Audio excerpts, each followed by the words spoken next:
மலையாளத்தைச் சேர்ந்த நடிகை. 38 வயசாகி இருக்கக்கூடிய ஆண்டி ரேஞ்சில் இருக்கக்கூடிய இந்த நடிகை நிறைய ஃபெமினிசம் பேசிட்டு தன்னுடைய சினிமா வாழ்க்கையை இழந்துட்டாங்க அப்படின்னு தான் சொல்லணும்.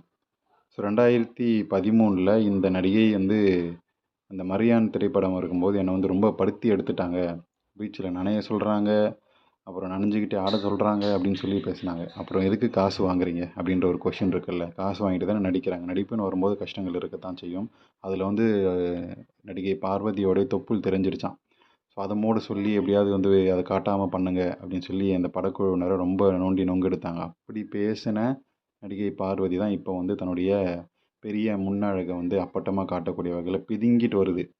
ஸோ அது அது கவர்ச்சியாக காட்டணும் அப்படின்றதுக்காக தான் அது பிதுங்கிட்டு வர மாதிரியான போட்டு அந்த ட்ரெஸ்ஸை போடுறாங்க அப்படின்றது எல்லாருக்குமே தெரிஞ்ச விஷயந்தான். ஸோ அப்படி பிதுங்கிட்டு வர்றது மாதிரியான ஒரு ஃபோட்டோ ஷூட் இல்லைனா எந்த ஃபங்க்ஷன் போனாலும் இந்த மாதிரி அதிகமாக